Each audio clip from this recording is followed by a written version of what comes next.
역대하와는 달리 열왕기 하에는 북이스라엘 이야기가 많이 나옵니다. 여로보암 이래로 북이스라엘은 하나님께서 정해주신 방법을 무시하고 자기 마음대로 제사를 드렸습니다. 그러면서 다른 우상까지 섬기는 혼합 종교에 빠졌습니다. 그런데 하나님께서는 이런 북이스라엘을 단번에 멸망시키지 않으셨습니다. 오늘 말씀에는 엘리사를 통해 일어난 4가지 기적이 나옵니다. 이와 같은 이야기는 혼합 종교로 가득한 북이스라엘 가운데 하나님께서 어떻게 그분의 백성을 보호하시며 은혜를 베푸시는지 보여줍니다. 3가지로 묵상을 나누겠습니다.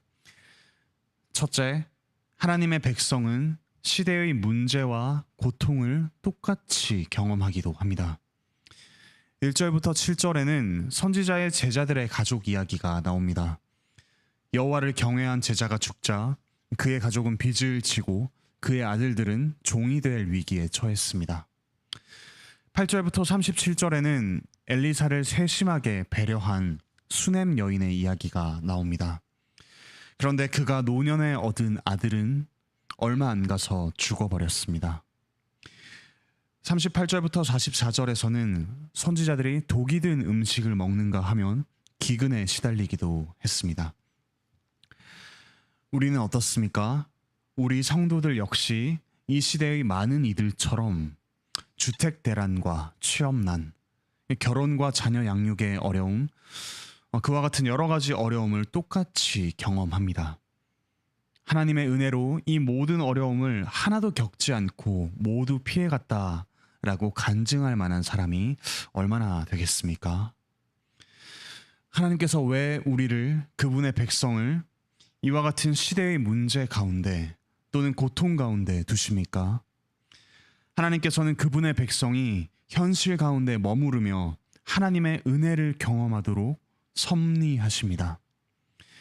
이 시대의 죄와 그 죄의 결과를 아파하는 동시에 길이 참으시고 은혜를 베푸시는 하나님을 신뢰하며 찬양하게 하십니다. 사랑하는 형제 자매 여러분, 문제와 고통을 겪고 계십니까? 어쩌면 시대의 죄와 그 결과를 두고 아파하며 하나님의 심정을 조금이라도 헤아리도록 하나님께서 우리를 이 고통의 자리에 두셨을 수도 있습니다. 길이 참으시며 은혜를 베푸시는 하나님을 신뢰하는 시간으로 보내시기 바랍니다. 우리 개인의 문제와 고통과 더불어 이 시대의 죄의 문제를 해결해 주시도록 우리 함께 간구하며 하나님을 찬양합시다. 둘째, 하나님의 백성은 대세가 아니라 하나님의 뜻을 따라야 합니다. 당시 북이스라엘에서 혼합 종교는 너무도 당연한 일이었습니다. 오히려 유별나게 여호와만을 경외하거나 하나님의 사람만을 찾아가는 일이 미련한 일로 여겨졌습니다. 하지만 1절에 소개된 선지자의 제자는 죽을 때까지 여호와를 경외했습니다. 8절부터 나오는 수넴 여인은 어떻습니까? 하나님의 말씀을 전하는 선지자 엘리사를 하나님의 사람으로 보고 섬겼습니다. 그를 위해 방을 만들어서 그곳에 책상과 촛대를 두었습니다. 마치 성전처럼 극진히 꾸몄습니다. 흉년 속에서도 함께 모여서 하나님의 뜻을 따르는 선지자의 제자들 역시 이 시대에 꿋꿋하게 있었습니다. 이처럼 하나님께서는 시대의 대세와 조류가 아니라 하나님의 뜻을 따르는 이들을 통해서 그분의 뜻을 이루어 가십니다. 이 땅을 멸망시키지 않으시고 보존하시며 은혜를 베푸십니다. 북이스라엘이 곧바로 멸망하지 않은 것은 어쩌면 이와 같이 하나님의 뜻을 따르는 소수의 사람이 있었기 때문이 아니겠습니까? 사랑하는 형제자매 여러분, 학교와 직장, 가정에서 여러분은 하나님의 뜻을 따르는 소수로 살아가고 계십니까? 자기 권리를 어떻게든 모두 챙기려고 하는 이 세상 속에서 여러분의 권리를 내려놓으며 사람들을 섬기는 그와 같은 외로운 싸움을 하고 계시지는 않으십니까? 원수처럼 행하는 이들에 대해서 조금 더 인내하며 사랑하고자 분투하고 계시지는 않으십니까? 하나님께서는 그런 여러분의 분투와 애씀을 어여삐 여기십니다. 그리고 여러분을 통해서 그분의 뜻을 지금도 이루어가고 계십니다. 하나님 나라에서는 지금 우리가 이처럼 힘겹게 붙들고 있는 삶의 방식이 더 이상 소수가 아니라 대세가 됩니다. 새하늘과 새 땅에서는 이렇게 살아가는 우리가 더 이상 바보가 아닙니다. 예수님께서는 하늘 영광을 모두 내려놓으시고 이 땅에 오셔서 원수인 우리에게 자기를 내어주셨습니다. 그분의 사랑이 하나님 나라에서는 진리요 대세, 아니 전부라고 할 수 있습니다. 그리스도를 따라가는 여러분, 더욱 당당해지십시오. 더욱 기꺼이 주님의 뜻을 따르십시오. 여러분은 만유의 주님의 그 뜻을, 그 길을 따르고 있는 중이십니다. 주님께서 다시 오셔서 여러분을 착하고 충성된 종이라 부르시며 높이실 그날을 소망하며 오늘을 살아가시기 바랍니다. 마지막으로 하나님의 백성의 삶은 그 자체로 메시지가 됩니다. 열왕기서에서 왕들과 전쟁 등 큰 이야기 가운데 오늘 본문은 소수의 사람들, 어쩌면 역사의 방향에 큰 영향을 미치지 못할 사람들의 그러한 이야기를 들려줍니다. 과부와 두 아들, 노년의 부부와 아들, 가난한 선지자 제자의 무리들. 이 작은 사람들의 이야기가 왕들의 이야기 가운데 나온 이유가 무엇이겠습니까? 그들의 삶이 큰 메시지가 되기 때문일 것입니다. 본문에 나온 사람들은 모두 하나님을 섬기며 따르는 하나님의 백성이었습니다. 모두 문제를 겪었지만 하나님께서는 그 문제가 그분의 백성을 삼키도록 결코 내버려 두지 않으셨습니다. 악한 왕들은 비참한 최후를 맞이하였지만 하나님의 백성은 하나님의 은혜를 입고 하나님을 경외합니다. 악한 왕들 이면에 하나님의 백성들이 있었기에 하나님께서 은혜로 북이스라엘을 보존하셨습니다. 이처럼 하나님께서는 보잘것없어 보이는 사람일지라도 그의 삶을 메시지로 사용하십니다. 이를 통해 참으로 세상을 움직이는 주체는 권력을 잡은 이들이 아니라 하나님이심을 드러내십니다. 큰 권력과 불을 거머쥔 이들이라도 하나님 앞에서는 한낱 흙으로 먼지로 돌아갈 사람일 뿐임을 보여주십니다. 힘없고 가난한 이들이라도 하나님 앞에서는 보호받고 은혜를 입는 존귀한 자들임을 하나님께서 보여주십니다. 우리 주 예수 그리스도께서 어떻게 복음이 되십니까? 2000년 전 한낱 식민지 남성으로 태어났다가 죽은 한 사람이 어떻게 역사를 바꾸어 놓았습니까?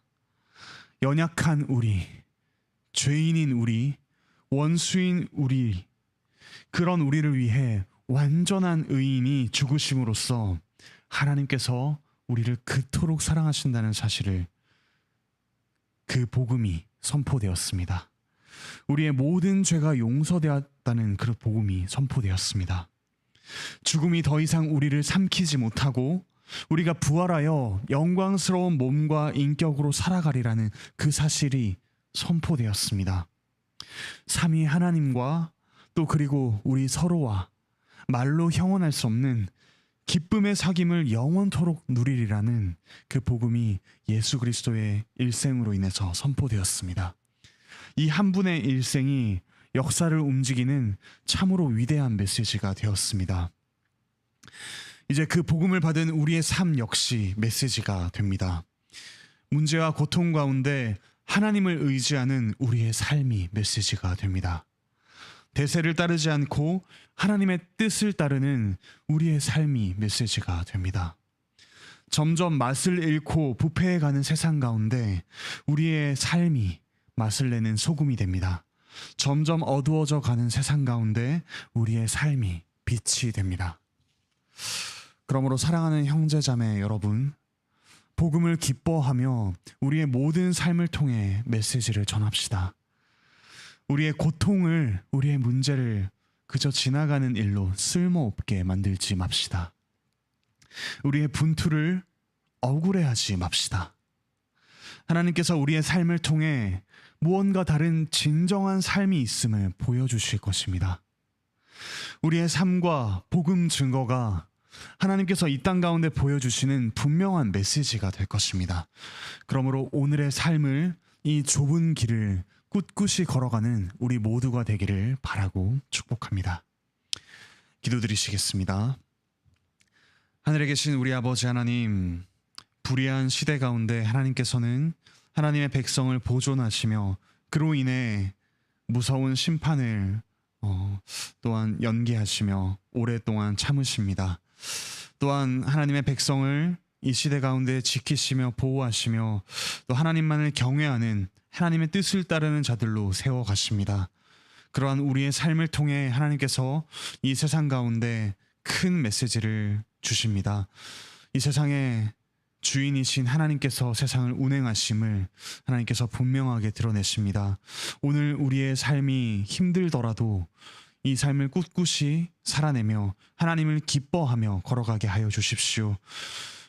우리의 삶이 대세가 되는 그날, 우리의 삶이 너무도 당연한 그러한 삶이 되는 새하늘과 새 땅을 기대하며 오늘의 삶을 살아가기 원합니다. 억울해하지 않고 하나님을 원망하지 않고 오늘의 삶을 이 좁은 길을 걸어갈 수 있게 하나님께서 힘을 더하여 주십시오. 몸과 마음의 문제로 고통받는 성도들 주님께서 보살펴 주시고 또한 자녀 양육의 문제와 경제적인 문제와 진로의 문제와 자존감의 문제와 관계의 문제, 그 여러 가지 문제를 겪는 성도들을 하나님께서 위로하여 주시며 그 문제를 가장 선하게 다루어 가심을 우리 마음 가운데 확신시켜 주시옵소서. 감사드리며 예수 그리스도의 이름으로 기도드립니다. 아멘. 은혜로운 기도의 시간 되시길 바랍니다.